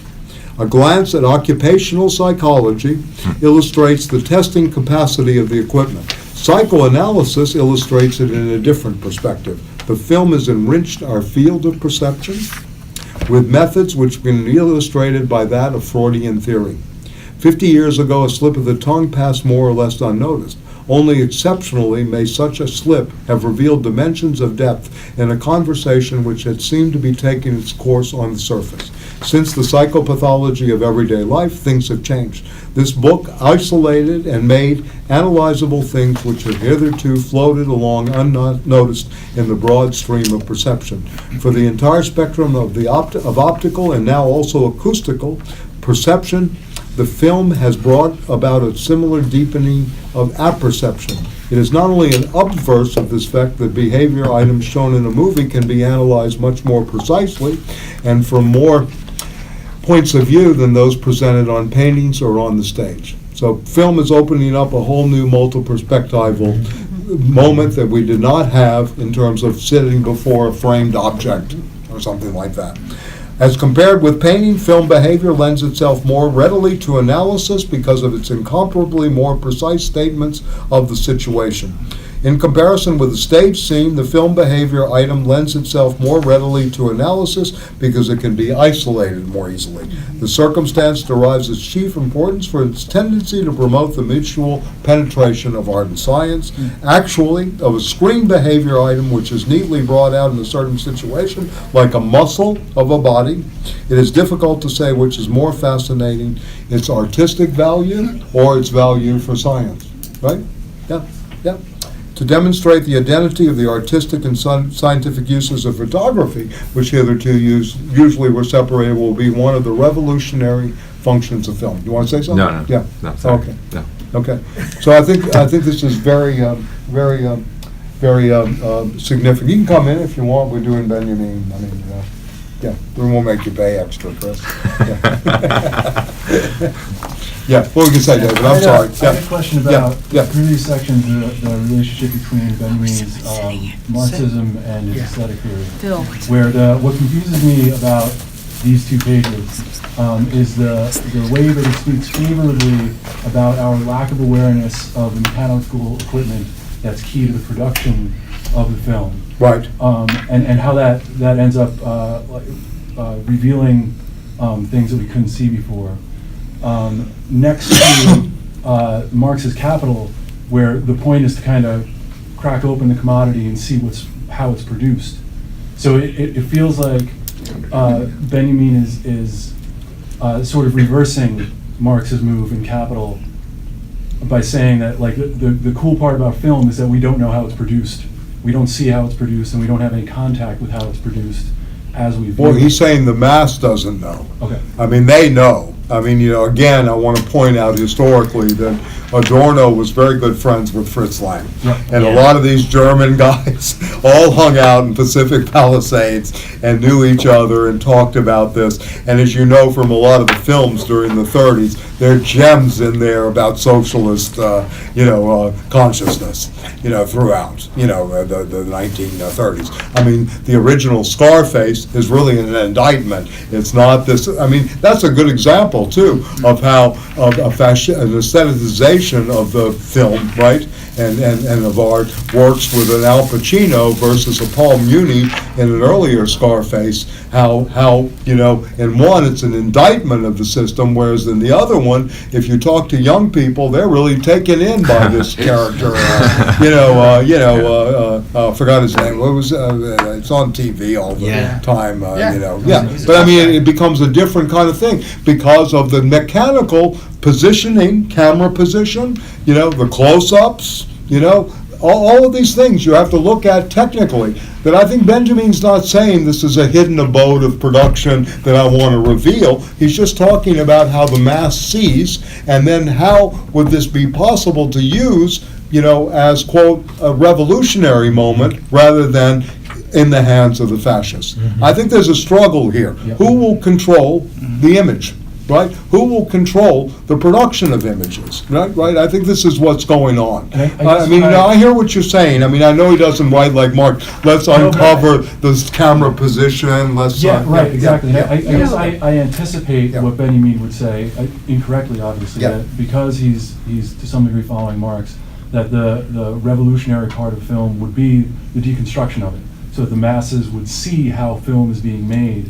And if they're separated from the knowledge of the production, then that would be an aestheticization, or like the way that film would work for fascism is to hide the way that film is produced. The way that film would work for a revolutionary proletariat would be to expose. Well, that's not. You could add that to the essay. Well, I think that would be good. That would be a nice long footnote to the age of the work of art and the age of technical reproducibility. In that reproducibility, one would want to know how it's produced by, quote unquote, a proletariatized subject, such as the cinematographer, the gripper, who's doing the makeup, who's doing this and that, and et cetera, where you would analyze division of labor and how the film is made. The part of that film where everybody walks out at the end, right? Yes, right. Not to watch. Right, exactly. Yeah. I mean, I hear what you're saying. I mean, and this is a good way, and, some people have written this that are good, that are coming from the I don't find that to be particularly clear. I mean, it seems like one can infer that interpretation, but when he ends that paragraph with, and that is what one is entitled to ask from a work of art, I'm not finding any judgment there as to having the mechanical aspects hidden. My other question is, how is he defining, or maybe it's translational, reactionary and progressive? He uses that twice in section 13. What is it? Well, reactionary would be a fascist interpretation of the Picasso painting. It's more prone to that in a way if you look at the, Demoiselles Navigant. Right? You can get a very reactionary kind of interpretation of that, in a way, instead of, which is not possible maybe in a Chaplin film. In a sense, he's really trying to talk about that kind of value that a Picasso lends itself more to the reactionary position than a Chaplin film. I think that's as an example, maybe. I mean, I don't know. Yeah. And it may be although he's not talking about Guernica here, right? I mean, in a way. I mean, again, he's not really specific to this. I mean, he's not historically specific about his actual, objects itself, right? I mean, I can hear that, but yeah. But I was just going to say that I think that I had this thought that you do see the mechanism of a painting, as you talked about, the brush strokes, the choice of the color choice, in the very brush stroke, the very, And that's the mechanics of the painting. Right. But what we try to do when we look at a piece of art like that is to be struck not Right. by the Right, mechanics. not by the technique. But Right. by the technique, as Adorno referred to in Right. his, Right. in his essay, but that we are brought into it in a way that is beyond the mechanics. So I think that's what he's referring to Oh, here. that's just cleared it up for me. Oh, good. Thank you. Okay. Good, good. But also, That cleared it up Yeah. for me. But I think that maybe inferred in that is also, this is a potential minefield. Oh, yeah.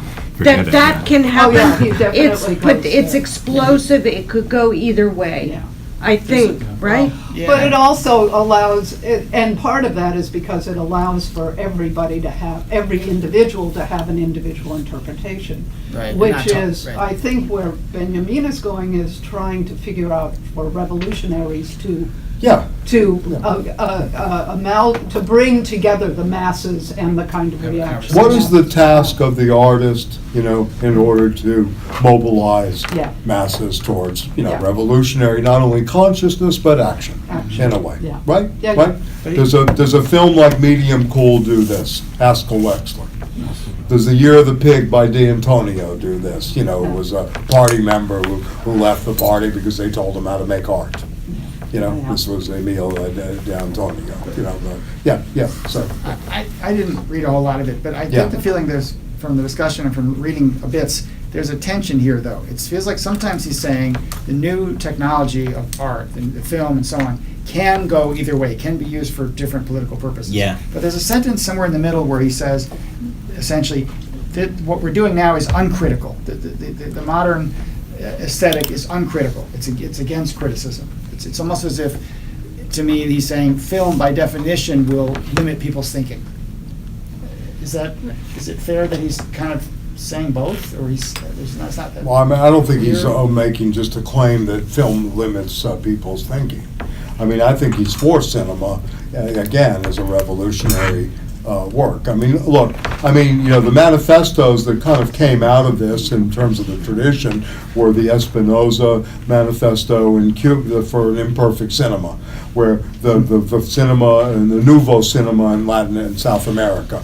These were moments in which the imperfections were better than the technology, that there was an advantage to the South American, Cuban, cinema, because they didn't have the resources that Hollywood had. And this was an attempt, in some ways, to say that really the high-level cinematic production and its reproducibility in Hollywood was basically the tendency towards fascism, in a way.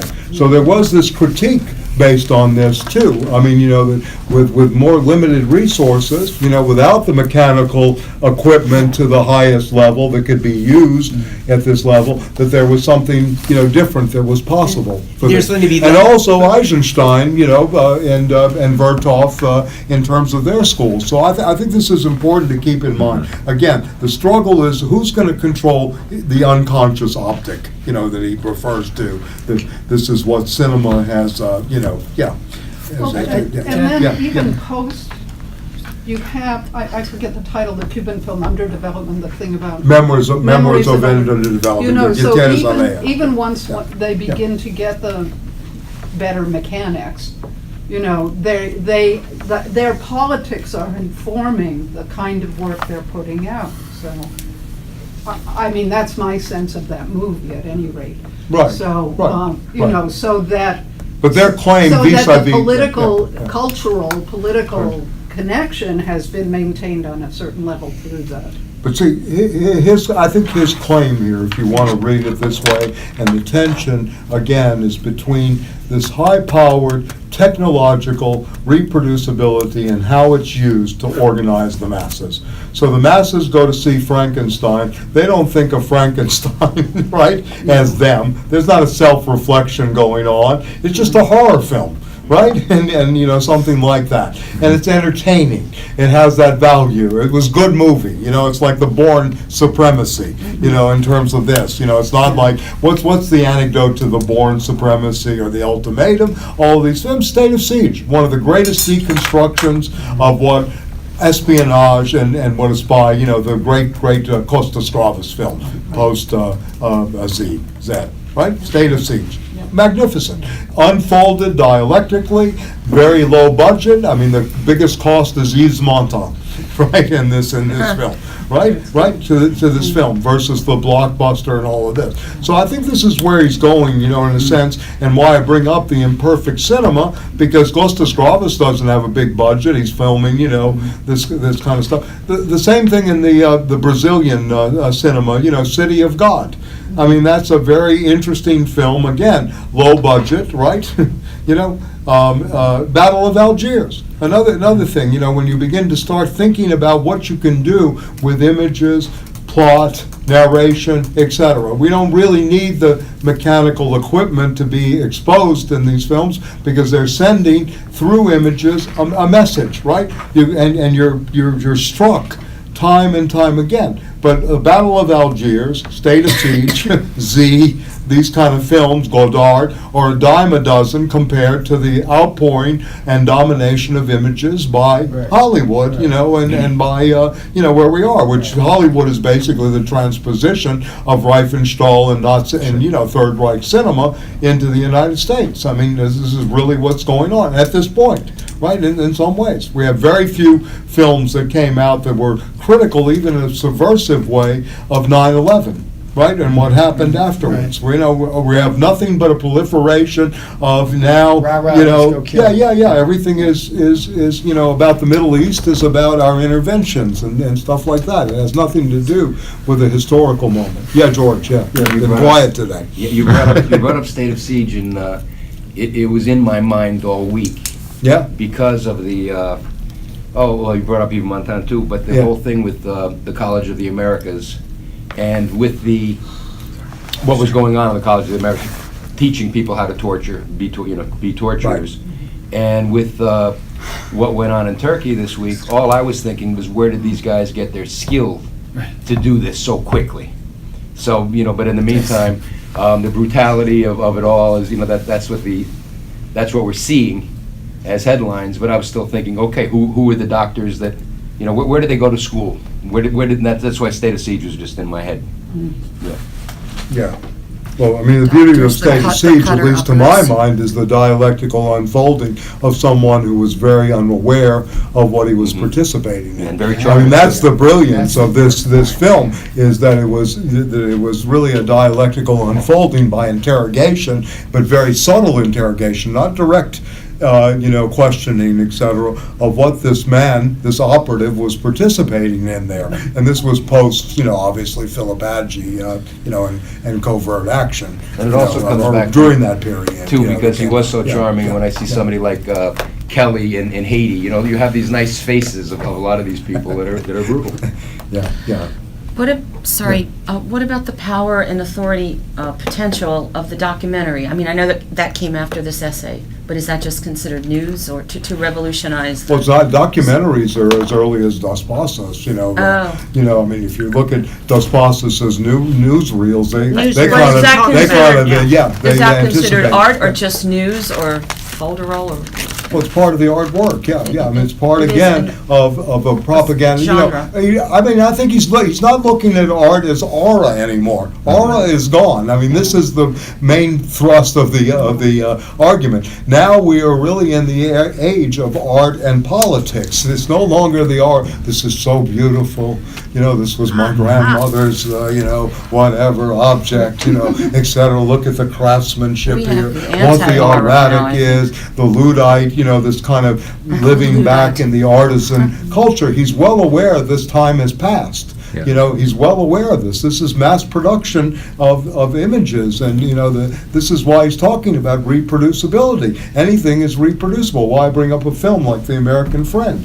You know, the forger can be better than the original in a certain way because of this destruction of the erratic. So the anti-aura is propagandized as the I don't know, Well, the it's aura. not, yeah, I mean, like it's, you know. It's a questioning Yeah. of the No commodity deconstruction necessary. status of a work of art. Yes. If you have a reproductibility, then you're questioning that one of a kind, only ontological piece of art that you own and nobody else does.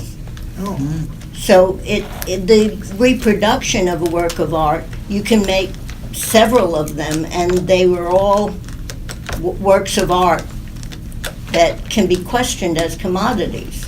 I mean, think of the Banksy piece that was shredded before Well, your that's a great eyes. statement against erratic and goes back cult to and the and Dada. also the Warhol moment too. Or the Dadaists. And the Dadaists, right. This is art. And they shoot a gun and It's the great put a tragedy of urinal out history there. that Tristan Tzara and Lenin never talked to each other. Oh, I know. But what does that, what Yeah. does I mean, like you're an artist, and artists produce unique pieces of You wouldn't art. like that language, And you're Beth. not producing for a commodity market, except you'd like to, Yes, you but are. probably not. Yes, you are. They're not delusional No, about course. this. No, but I You mean, know, I don't think the wanna Frankfurt know. School is against commodification at all. I don't think they're against, I mean, they see what it's worth, but they're not against commodification. You know, this is a problem, you know, I think that the left faced too. Yeah, please. You know, I was thinking as I was reading this, that there are lots of Hollywood, even blockbuster movies that contain revolutionary clips in them. Right. For instance, I made a list of the ones that, good. something like Traffic, You're gonna get a book out of all this. The I can Post. see this, yeah. Avatar, Avatar, right? Yeah. Sausage Party, Right. The Distinguished Gentleman, Yeah, they're- Goodwill Hunting, American Sniper. That was a dynamite movie for raising consciousness about what's going on in the Middle East, what the United States is doing there. Captain Phillips, American History X, War Dogs, Bulworth, and even Hamilton. The Broadway play Hamilton, when you look at that play and dissect it, you can see that that has really a lot of potential for raising consciousness. Really? Well, it's also glorification propaganda. of a in a lot of Really? ways. Yeah, I mean, I don't know. I mean, it's So- pretty Well- applauding of some things that could be a little more clear. But say if you looked at that as a reverse minstrel show, where black people are pretending to be white people and or pretending to be the people that oppress their people, there's a lot to discuss I there. think you're getting stuck in the identitarian One- I politics mean- of it.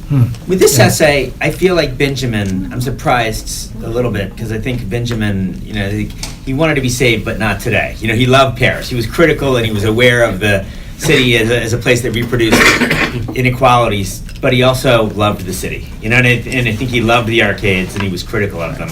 So I wish he'd lived long enough to Neoliberalism. well, no, I don't. I'm just saying. I think that he's such a humanist, and I'm sort of surprised because it sounds like he's a bit of a scold, and I'm just think there's a part of Benjamin that so much loved culture too. I'm surprised to see this tone, but I appreciate. I mean, I understand it, but I would love to have seen him do a follow up. You know, because it's there's so much to Well, it. he didn't live long enough to do the Well, Adorno follow-up. didn't really help him out. He didn't help him get out of That's yeah, true. that's part of the problem. Yeah. So, Yeah, well, that's a complicated story too, but, yeah. But, yeah, I mean, I think, you know, part of the task here, and one of the reasons he writes this is, again, to, you know, speak about what is the role of the aesthetic in terms of a revolution or towards a revolutionary aesthetic. What is a materialist theory of art really going to be about? And, you know, how do you basically ultimately take this thing? And there may be snippets. I mean, I look at a stupid Steven Seagal film about fracking with Michael Caine playing the bad guy, and there are elements of subversion there. I mean, there really are. I mean, if you're attuned to it. But most people are going to look at that and see him beat up everybody, right? And then he's the superhero. But instead, it's really about, you know, the devastation of these people's land, of the Native Americans' land, and, you know, et cetera. And of course, you've got the touch that he has an affair with, you know, the native woman, you know, the whole bit, and how beautiful all this is. But in a sense, Benjamin is not against, I don't think he's against what you pointed out in terms of that there are elements in dominant, you know, artistic production. You know, I mean, the great Santini, not, you know, it was really about the Reagan years. I mean, if you think about this, right, in a way, you know, and so it's a very interesting, moment to say what is subversive within these films, what little nuggets, you know, et cetera.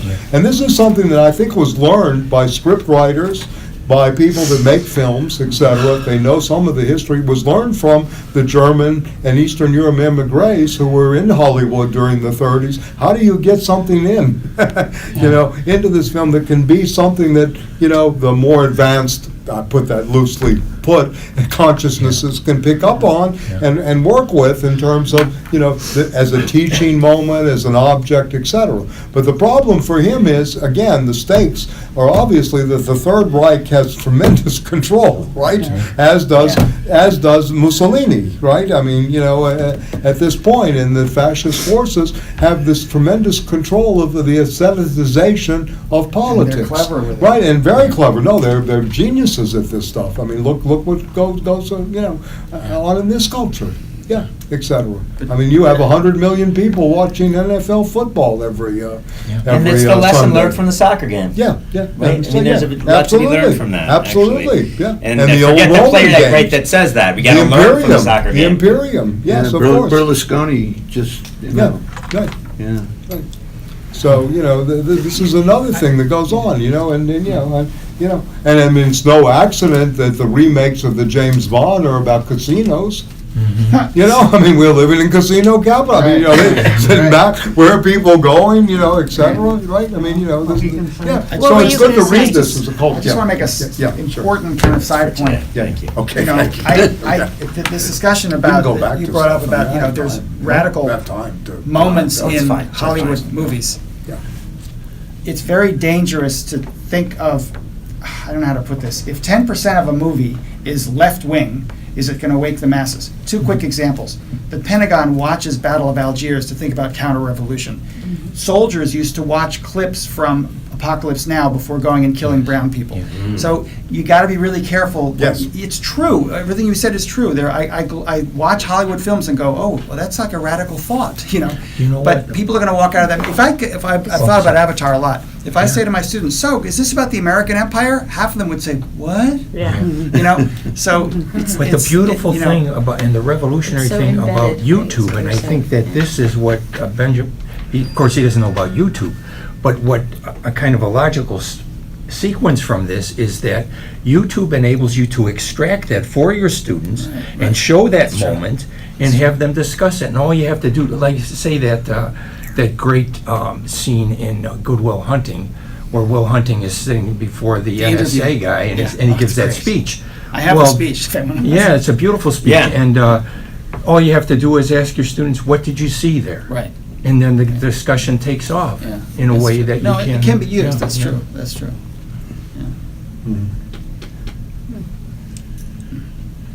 But it can be subverted, yeah. Yeah, or ignored. In the that's same way, point. we I mean, can subvert their paradigms. Right. Sure. Again, if you know, does Star Wars Like have anything gritty. to do with the American Empire? I'd love to watch young gritty. people answer that question. You know, But somebody I would think say, this is- what? You know, It's an excellent point you're making, because also the way people are watching films now is that way. Like, they'll just go to a scene. Yeah. You know, they Right. won't watch the whole, the whole thing, is because so this is a new way of looking at it, I think. Well, it's attention deficit Yeah. disorder. Yeah, it is. it's just part of what he's It's talking really, about. really, in Which a is lot part of what- ways, you know, and the thing about cinema is it doesn't really increase unless you're really into cinema, your attention, you know, and we're living in a time where reading is no longer a practice, and, you know, being able to sit through a 2-hour performance is no longer a practice, right? The convention You know, et is cetera. uncritically And you're enjoyed. right, I mean, this YouTube culture is now about snippets and, you know, 5 minutes here, 7 minutes there. Facebook posts something that's abstracted from something else, et cetera. It becomes, instead of really reading in its whole, I mean, I see this at work with professors reading the union contract. They can't go from section to section. They can't see transitions in terms of the totality of a section in the contract. They're fixed on one sentence. I mean, it's unbelievable to me, but this is what we're experiencing now. It's very, very much horrifying to my mind. Isn't that partly what he's talking about? The conventional is uncritically enjoyed, the truly new is criticized with aversion. Right. That's the beginning of section 12. Right. He's saying the same Yeah, thing? yeah, yeah, Okay. in a lot of ways. Yeah, I mean, I think it's also important to remember, I mean, at least in terms of his own biography, he was, his lover was a Russian actress, Aza Lakas, who was very, very militant and very much involved in the art.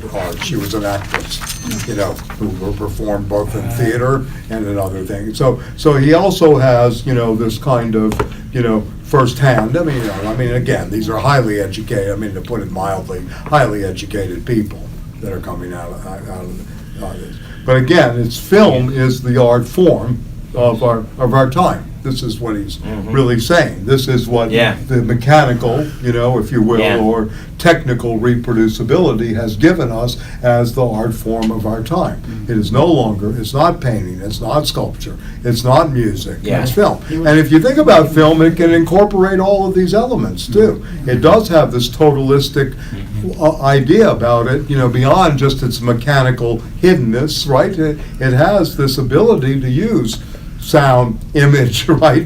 The visual, it has the ability to incorporate all genres of art into it. Yeah, in many ways. A lot of philosophers that say that film became philosophy. Yes. Or philosophy became film. Yeah, philosophy is film. Yeah. I mean, Badu, Yeah. I mean, Yeah, can't go yeah. down I mean, the list. Deleuze, writes two books on the foundational movement books. of the image Yeah. and the movement of time in cinema, time and image, right? In a certain way, and how much we live in that. What is filmic time? What is filmic, effect? And since Freud, again, I mean, he's aware of this because he mentions psychoanalysis a lot. The optical unconscious is at work here, and he's really speaking to this since Freud, since our little home movies, in terms of psychoanalysis and the family romance. We have, this is the dominant way we have spoken and related to each other, at least since the 1920s and 30s. I think, I mean, Film in a theater is collective dreaming. collective dreaming, okay. Yeah. Okay.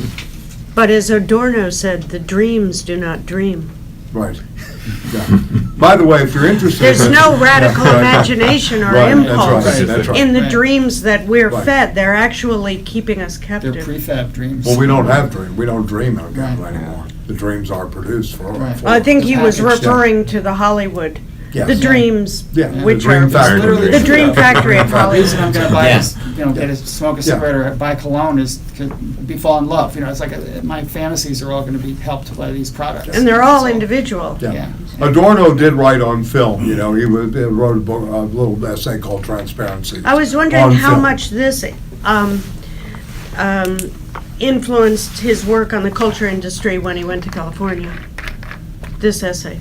Well, I think a lot, and also, I mean, they also were talking to all these people too when they were looking at the Fritz culture Lang was out industry. there. Yeah, he was his good friend. Yeah. I mean, I've just learned that recently, how close, I knew they knew each other, but they were extremely close, Fritz Lang and Adorno, who appears in, the Contempt, the film of Godard, as a guest appearance, as a cameo later on.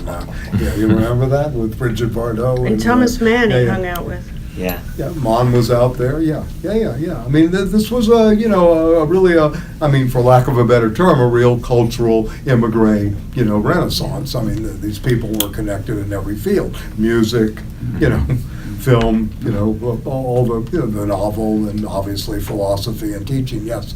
Yeah. I hate to say this Yeah. because Yeah.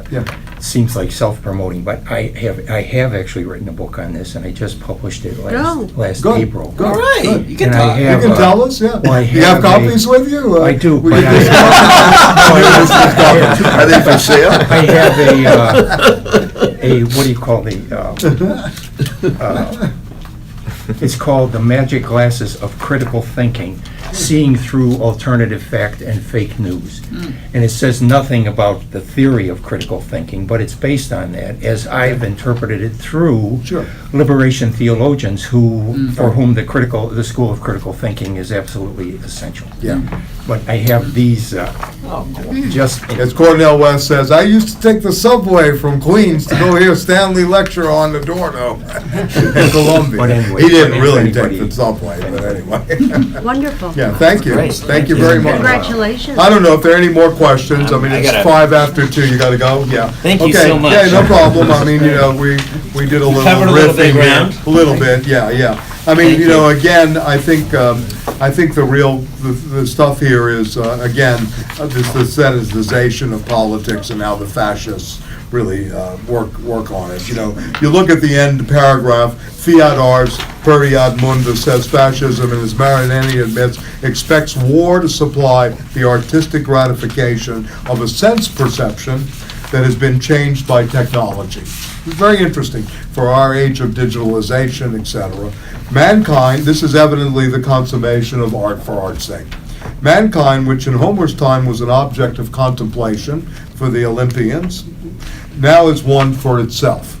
Its self-alienation has reached such a degree that it can experience its own destruction as an aesthetic pleasure of the first order. Right? Very interesting. This is the situation of politics which fascism is rendering aesthetic. Communism responds by politicizing art. So I think this is the obvious. But the last, what's his dig at? Communism responds by politicizing art. Is there an elliptical? Is that a dig?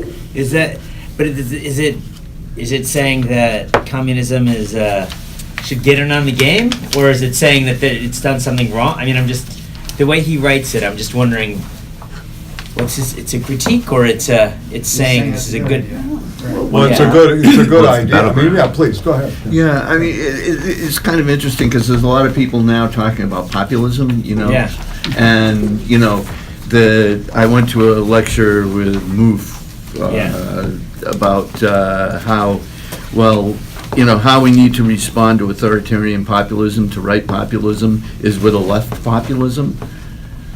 I'm not sure that's exactly what we want. That's a contradiction in terms of populism. Yeah, and actually, there's another book I've been reading on populism with this guy Finkelstein, and Norman Finkelstein? Or no, Federico. Oh, okay.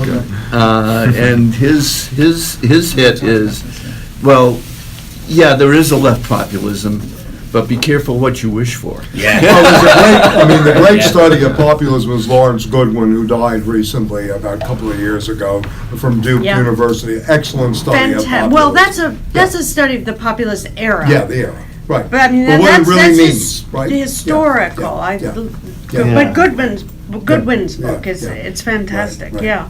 Yeah, well, Finkelstein's thing is that modern populism since World War II has its roots in fascism.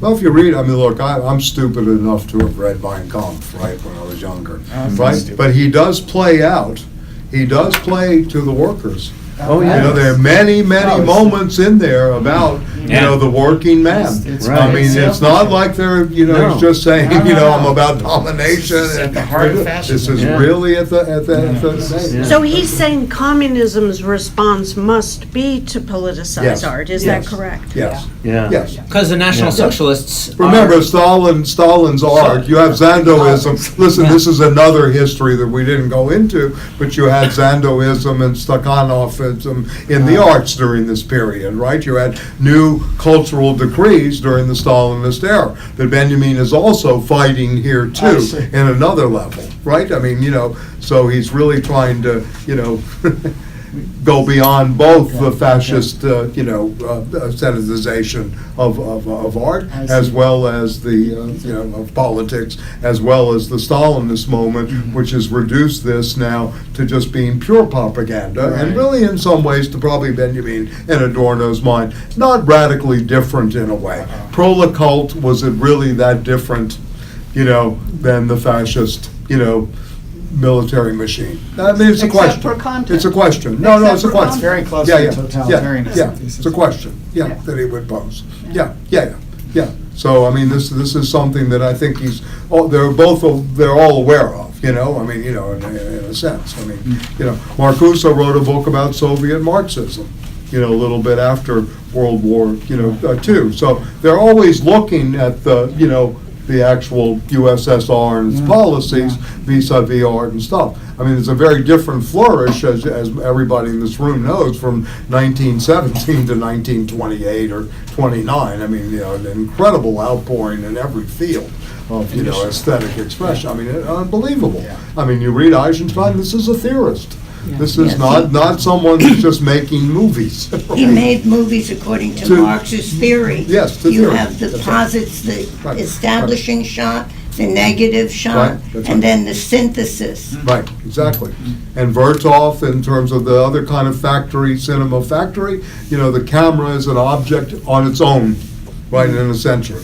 Going back to the subjectivity that we're talking about, the Cartesian object is now the camera, right, in some ways, if you want to think about this in terms of space. Space. Yes, right. So all of these things, and again, he wants to look at futurism, which obviously captured the masses. I mean, you look at every car advertisement, it's right out of Marinetti. When you study Madison Avenue, everything is out of Marinetti.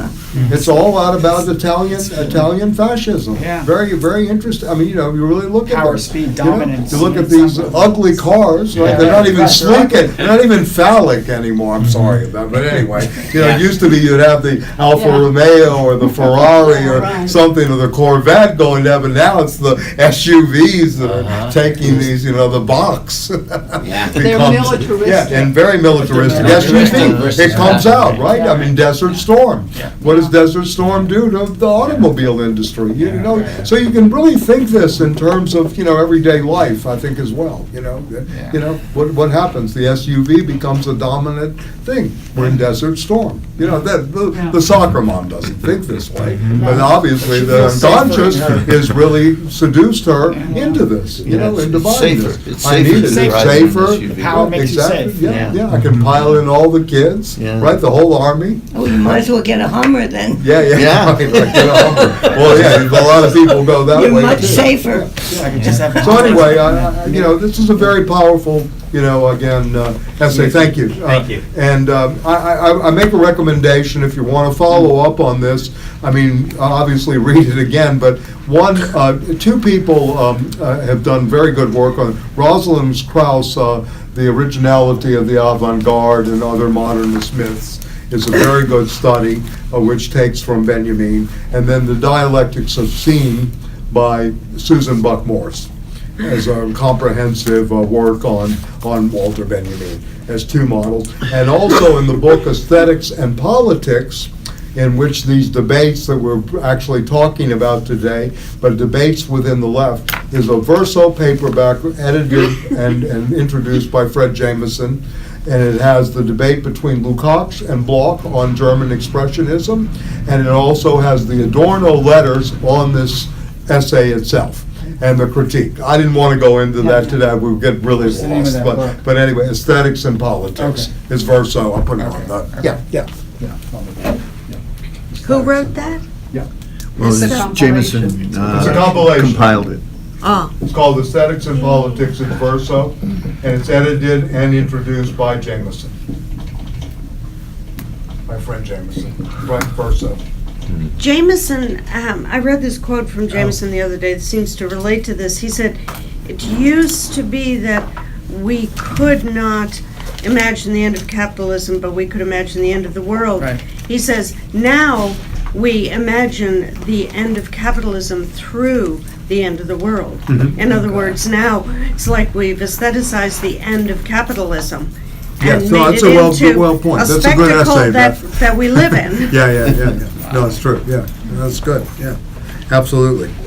Yeah. Go back, that psychoanalyst from Britain who on propaganda. Oh, J.A.C. Brown, B-R-O-W, Brown, B-R-W-N. J.A.C. Brown. Yeah. It's a book on techniques of propaganda. Yeah.